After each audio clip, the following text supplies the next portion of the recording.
ఇక్కడ Deborah Deborah అంటే ఏంటిది? ఏమని చెప్పిన? దెబోరా అంటే ఏంటిది? తేనెటీగ, రాణి తీగ. రాణి ఎక్కడికి తీగలన్నీ ఫాలో అవుతాయి. తేనెటీగ, రాణి తేనెటీగ ఎక్కడైతే వాళ్తుందో అక్కడ తేనె హనీకోంబ్ ఉంటుంది అన్నట్టు, తేనె పట్టు ఉంటుంది అక్కడ. అతనితో కూడా పోయాను. అంతకులోగా కయినాను వేరు, కనాను వేరు. కనాను వేరు, కయినాను వేరు. ఎబేరు మోషే మామయ్య అయిన హోబాబు సంతతి వారైన కయినానీయుల నుండి వేరుపడి కేదేశు నొద్దనున్న జయనీములోని మస్తకి వృక్షము నొద్ద తన గుడారము వేసుకొని ఉండను. ఎవరు వేసుకున్నారు? దెబోరా వేసుకొని ఉన్నది అన్నట్టు. దెబోరా వేసుకొని, మస్తకి వృక్షం అన్నా సింధూర వృక్షం అన్నా రెండు ఒకటే. దీనికి ఎలోన్ అని అంటారు అన్నాడు. హిబ్రూలో ఎలోన్ వృక్షం అంటే టెరెబింత్ అని అంటారు అన్నట్టు. టెరెబింత్ అనే వృక్షం ఉంటుంది అన్నట్టు. టెరెబింత్ అనేది ఇంగ్లీష్లో వాడతారు. మనమేమో మస్తకి వృక్షము, సింధూర వృక్షము అనేది వాడతాము. ఈ యొక్క 12వ అధ్యాయంలో, ఆదికాండం 12వ అధ్యాయంలో అబ్రహాం సింధూర వృక్షం కిందనే ఉంటాడు. 13వ అధ్యాయం సింధూర వృక్షం కిందనే ఉంటాడు. 14వ అధ్యాయంలో సింధూర వృక్షం కిందనే ఉంటాడు. ఒకటే 18వ అధ్యాయంలో సింధూర వృక్షం కిందనే ఉంటాడు. ఇట్లా చూస్తాడు అన్నట్టు. చూడగానే 3 దేవదూతలు వస్తారు. 18వ అధ్యాయం చూడు మరి. 18వ అధ్యాయం 1వ వచనం, ఆదికాండము 18వ అధ్యాయం 1వ వచనంలో సింధూర వృక్షం ఎలోన్ అని అంటే, ఎలోన్ హిబ్రూ భాషలో ఎలోన్ అంట. 1వ వచనం. మరియు మామిర దగ్గరనున్న సింధూర వనంలో అబ్రహాము ఎండవేళ గుడారపు ద్వారమందు కూర్చొని ఉన్నప్పుడు యెహోవా అతనికి కనపడెను. యెహోవా అతనికి కనపడను. ఎక్కడ ఉన్నాడు? సింధూర వృక్షం కింద. అది ఎక్కడనంటే హెబ్రోన్ పట్టణం అన్నట్టు. అది మమ్రే అని అంటే ఏంటిది అనుకుంటాను? మమ్రే అన్న, మెక్ఫెల్ అన్న, హెబ్రోన్ అన్న ఒకటే. హెబ్రోన్లో ఉన్నప్పుడు ఆయన లోతును వెలగొట్టిండు. అంటే వెళ్ళిపోయిండు ఆయన. వెళ్ళిపోయిన తర్వాతనే హెబ్రోన్కి వచ్చిండు ఆయన. ఎవరు? అబ్రహాం. అప్పటిదాకా హెబ్రోన్ను చూపించలేదు ఆయనకు. దేవుడు హెబ్రోన్ను చూపించలేదు. లోతుకు పోయిన తర్వాతనే హెబ్రోన్కి వచ్చిండు ఆయన. ఈ హెబ్రోన్ చాలా ముఖ్యమైన పట్టణం అన్నట్టు. అన్నిటికంటే ముఖ్యమైన పట్టణం హెబ్రోను. అక్కడ ఎవడు అవ్వబడుతున్నాడు? దేవుడు అవ్వబడుతున్నాడు. కనబడ్డాడు. అంతేగా. కన్నులెత్తి చూచినప్పుడు 3 మనుషులు అతని ఎదుట నిలువబడి ఉన్నారు. చాలు, దానికి మనం బోధలేము ఇక. అబీనోయిము కుమారుడైన బారాకు తాబోరు కొండ మీదకి పోయేదని సిసెరాకు తెలుపబడినప్పుడు సిసెరా తన రథములన్నిటినీ 900 ఇనుప రథములను అన్యుల అషోరేతు నుండి కిషోను వాగు వరకు తన పక్షముననున్న సమస్త జనములను పిలిపింపగా దెబోరా లెమ్ము, యెహోవా సిసెరాను నీ చేతికి అప్పగించిన దినం ఇదే. యాహ్వా నీకు ముందుగా బయలుదేరిన గదా అని బరాక్తో చెప్పేటప్పుడు బరాకు ఆ 10,000 మంది మనుషులను వెంటబెట్టుకొని తాబోరు కొండ మీదకి దిగాను. కొండ మీద నుండి దిగాను. తాబోరు అని అంటే మట్టి దిబ్బ. తాబోరు అంటే ఏంటిది? దిబ్బ, కొండ అంటారు. అయితే ఇక్కడ దెబోరా దెబోరా ఈమె పోవచ్చు యుద్ధానికి. ఈ దెబోరా పోవచ్చు, కానీ ఈయననే పంపింది, బరాకునే పంపింది. ఆమె ఎందుకు పోలే? లేదు, చేస్తారు, యుద్ధం చేస్తారు. దేవుని ఆత్మ ఉన్నప్పుడు దేవుడు యుద్ధం చేస్తారు. కానీ ఆమె దెబోరా ప్రవక్తి, ప్రవక్త యుద్ధం చేయకూడదు. నువ్వు రావాలని చెప్పినప్పుడు, బారాకు రావాలన్నప్పుడు సరే వసతి అని అన్నది. ఈ బారాకు ఎందుకు రమ్మన్నాడు ఆమెను?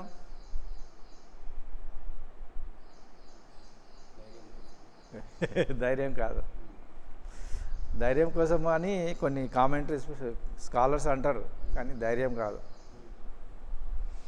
ఆమె దగ్గర తుమ్మీము, ఉరీము, తుమ్మీము అనే ఉంటుంది అన్నట్టు.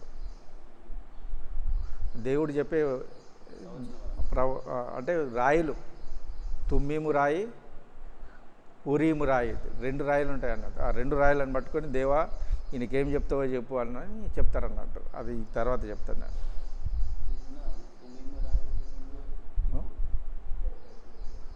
లేదు, తుమ్మీము అంటే అది కేవలము అది హై ప్రీస్ట్ దగ్గరే ఉంటుంది, ప్రధాన యాజకుని దగ్గరే ఉంటుంది. అది ఉరీము, తుమ్మీము. అయితే ఈమె దగ్గర ఉంటుంది అన్నట్టు. అది ప్రవక్తి కదా, ఈమె దగ్గర ఉంటుంది. ఆయన ఏమంటాడంటే ఆమె చెప్తుంది, చెప్పినప్పుడు నేను వెళ్ళాలి అనుకొని బారాకు ఆమెను పిలుస్తాడు. అర్థమైందా? బారాకు ఆమెను ఎందుకు పిలుస్తాడు? ఏ సమయమున పోవాలి, ఏ సందర్భంలో పోవాలి అనేది ఆమెకు తెలుస్తుంది. ఎందుకంటే దేవుడు డివైన్ ప్రవక్తి, ఆమె దేవుని యొక్క ప్రవక్తి. పరిశుద్ధాత్మ ఆమె మీదకి వచ్చినప్పుడు ఆమె చెప్తుంది, సరే నేను వస్తానంటుంది. అప్పుడు చెప్తుంది, ఇప్పుడు ఏమే నీ చేతికి అప్పగించుకున్నాడు, నువ్వు వెంటనే వెళ్ళు బరాకు, నువ్వు వెంటనే వెళ్ళానంటది.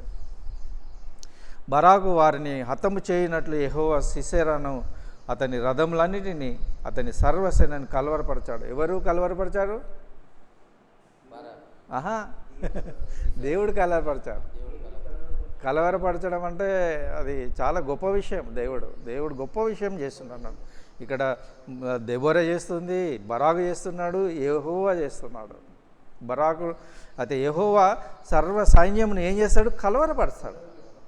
సీసెరా తన రథము కాలినడకను పారిపోయినాడు. బరాకు ఆ రథముల సేనను అన్యుల హోరే షేతు వరకు తరమగా సిసెరా యొక్క సర్వసేన కత్తివాత కూలెను. సిసెరా ఎవరు? సైన్యాధిపతి. ఒక్కడైనను మిగలలేదు.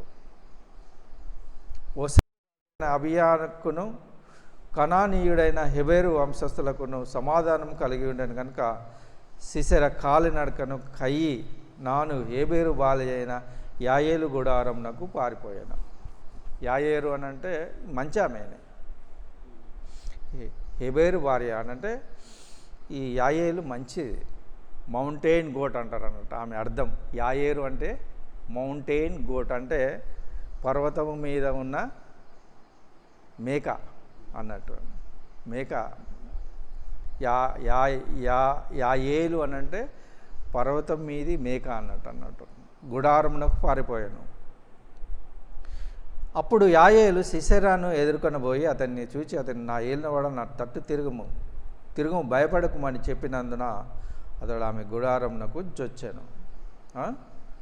ఆమె గొంగలితో అతన్ని కప్పగా అతడు దప్పికొని ఉన్నాను. దయచేసి దామునమునకు కొంచెము నీళ్ళిమని ఆమెను అడిగాను. ఆమె ఒక పాలబుడ్డిని విప్పి అతనికి దాహనం ఇచ్చి అతన్ని కప్పుచుండగా అతడు గుడారపు ద్వారమునొద్ద నిలిచి ఉండుము అని అంటాడు ఆమెను.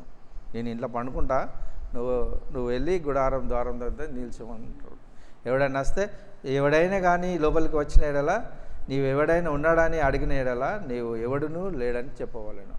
ఎవరు వస్తారు? బరాకు వస్తాడు. బరాకు వచ్చినప్పుడు లేడని చెప్పాను అంటాడు అన్నట్టు. అయితే పిమ్మట హెబెరు భార్య అయిన యాయేలు, హెబెరు ఎవరు? హెబెరు ఈ కయీనాను యొక్క సంతతివాడు, మామ ఇది మోషే మామయ్య అయిన సంతతివాడు.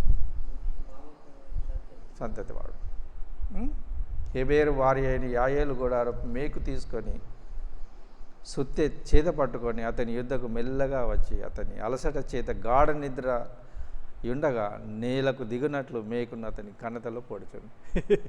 ఇక్కడ కొట్టింది, ఇట్లా పెట్టి సుట్టతో కొట్టేసింది. ఒకటే దెబ్బకు వాడు చచ్చిపోయాడు. కనత ఇక్కడ కొట్టింది, ఒకటే దెబ్బకి చచ్చిపోయాడు. చచ్చిపోగానే ఆమె ఏమంటుంది, అతడు చచ్చెను. బారాకు సిసెరాను తరుముచుండగా యాయేలు అతన్ని ఎదుర్కొని వచ్చి, అప్పుడు సిసెరా యాయేలు వస్తుంది ఎవరి దగ్గరికి, బారాకు వస్తాడు కదా. బారాకు ఇక్కడ ఉన్నాడు సిసెరా అని అడుగుతాడు అన్నట్టు. బారాకు వచ్చినప్పుడు ఆమె అతని దగ్గరికి పోయి అతన్ని ఎదుర్కొని వచ్చి, నీవు ఎదుర్కొన్న మనుషుడు నీకు చూపించదనగా అతడు వచ్చి సిసెరా చచ్చి పడి ఉండెను. ఆ మేకు అతని కణతలో ఉండేను అన్నట్టు, కణతలో ఉండేను అన్నట్టు. ఆ దినమున దేవుడు ఇశ్రాయేలు ఎదుట కనాను వేరు, కయీనాను వేరు. కయీనాను అని అంటే అది మోషే మామ యొక్క సంతానం అన్నట్టు. అది కనాను అంటే కయ్యేను కుమారులు వీళ్ళు. కనాను అంటే ఏంటిది అనుకుంటాను, కయ్యేను శపింపబడిన జనం అన్నట్టు. శపింపబడిన జనము. కనాను రాజైన యబీనును అణచెను. తర్వాత వారు కనాను రాజైన యబీను సంహరించు వరకు ఇశ్రాయేలు చెయ్యి కనాను రాజైన యబీనుకు విరోధముగా అంతకంతకు హెచ్చించాను. దేవుడు హెచ్చిస్తాడు అన్నట్టు. దేవుడు ఊరుకోడు, వాడిని తరమాలే, వాడిని పట్టుకోవాలి, వాడిని చంపాలి. అదే దేవుని పని. ఉంచద్దు, భూమి మీద ఉంచద్దు. వాడు ఎవడు, కనాను, కయ్యేను కుమారులు అన్నట్టు. వాళ్ళు కనాను అంటే కయ్యేను కుమారులు. దేవుడు ఈ వాక్యముని మన పిల్లలు దీవించి ఆశీర్వదించుగాక.